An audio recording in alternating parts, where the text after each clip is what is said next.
महाराष्ट्र विशेषमध्ये सगळ्यांचं स्वागत. नमस्कार, मी अमित कत्रे. महाराष्ट्रातल्या तुमच्यासाठी उपयोगी योजना आणि महत्त्वाच्या घडामोडींचा आढावा घेऊया. मुख्यमंत्री देवेंद्र फडणवीस यांनी दिलेल्या आदेशानंतर हिंदू हृदय सम्राट बाळासाहेब ठाकरे समृद्धी महामार्गाच्या विस्तारीकरणाला गती देण्यासाठी MSRDC ॲक्शन मोडमध्ये आलेली आहे.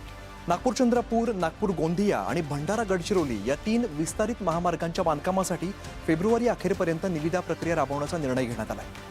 विशेष म्हणजे नागपूर गोंदिया आणि भंडारा गडचिरोली मार्गाचं 90% भूसंपादन पूर्ण झालेलं असून नागपूर चंद्रपूर मार्गाचं काम सुद्धा अंतिम टप्प्यात आहे. पुढे जाऊया. राज्यातील खासगी अनुदानित आणि अंशतः अनुदानित शाळांमधील शिक्षक आणि शिक्षकेतर कर्मचाऱ्यांच्या कुटुंबियांसाठी सरकारने सुधारित अनुकंपा नियुक्ती योजना लागू करण्याचा मोठा निर्णय घेतला आहे. या निर्णयानुसार जर एखाद्या कर्मचाऱ्याचा सेवेत असताना मृत्यू झाला किंवा सक्षम न्यायालयाने बेपत्ता कर्मचाऱ्याला मृत घोषित केलं तर त्यांच्या कुटुंबातील पात्र सदस्याला नोकरीचा आधार मिळणार आहे. बातमी मुंबईतून. मुंबईत सकाळी आणि संध्याकाळी गर्दीच्या वेळेला वाहतूक कोंडी टाळण्यासाठी राज्य सरकारने नवे नियम करण्यासंदर्भात सूचना दिल्या होत्या. यानुसार मुंबई पोलीस आयुक्तालयाने जारी केलेल्या नवीन नियमानुसार अवजड वाहनांवरती ठराविक कालावधीसाठी निर्बंध घालण्यात आलेले आहेत. सकाळी 7 ते सकाळी 11 आणि संध्याकाळी 5 ते रात्री 9 वाजेपर्यंत अवजड वाहनांना मुंबईत बंदी असेल.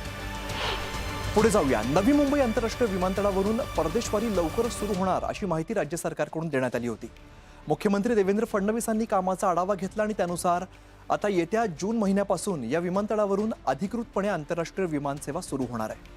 ही सेवा यशस्वी करण्यासाठी आवश्यक असणारा रात्रंदिवस विमान लँडिंग आणि टेक ऑफचा तांत्रिक परवाना फेब्रुवारी महिन्यापासून मिळणार आहे. मुंबईतील छत्रपती शिवाजी महाराज आंतरराष्ट्रीय विमानतळ आणि प्रस्तावित नवी मुंबई विमानतळाला जोडणाऱ्या मेट्रो मार्गिका 8ला मुख्यमंत्री देवेंद्र फडणवीस यांनी राज्य मंत्रिमंडळ बैठकीत अधिकृत मंजुरी दिली आहे. एकूण 35.8 किलोमीटर लांबीच्या या प्रकल्पात 35 किलोमीटर लांबीचा मुख्य मार्ग असून त्यातील 9.25 किलोमीटर मार्ग भूमिगत तर 24.36 किलोमीटर मार्ग उन्नत असणार आहे. या मार्गावरती एकूण 20 स्थानकं असतील, ज्यामध्ये 14 उन्नत आणि 6 भूमिगत स्थानकांचा समावेश आहे. मुख्यमंत्र्यांनी या प्रकल्पाला गती देण्यासाठी पुढील 6 महिन्यात जमीन अधिग्रहणाची प्रक्रिया पूर्ण करण्याचे निर्देश अधिकाऱ्यांना दिले.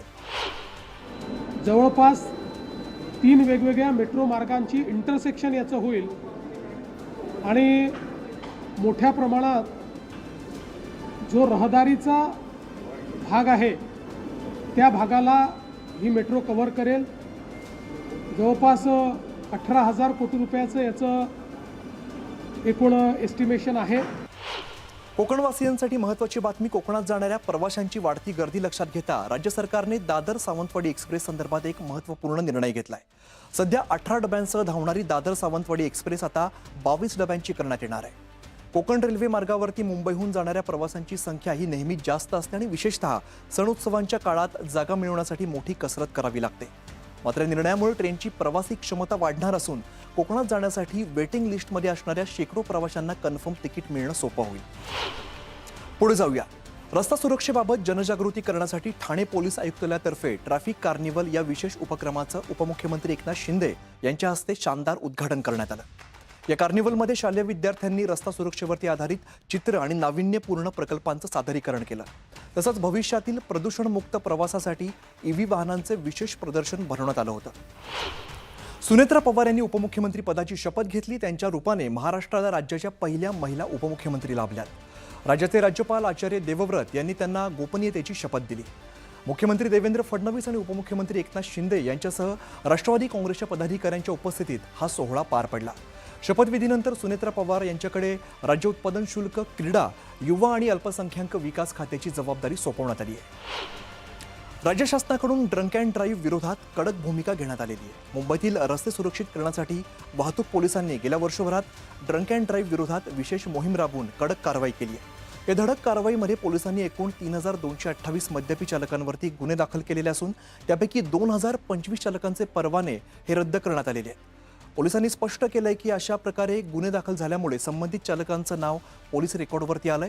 याचा थेट परिणाम त्यांच्या भविष्यावरती होणार असून त्यांना पासपोर्ट मिळवणं, व्हिसा प्रक्रिया किंवा शासकीय चारित्र्य प्रमाणपत्र मिळवताना मोठ्या अडचणींचा सामना करावा लागू शकतो. या सगळ्या विशेष घडामोडी बघितल्यानंतर महाराष्ट्र विशेषमध्ये इकडेच थांबतोय. पाहत रहा न्यूज 18 मराठी, आवाज महाराष्ट्राचा.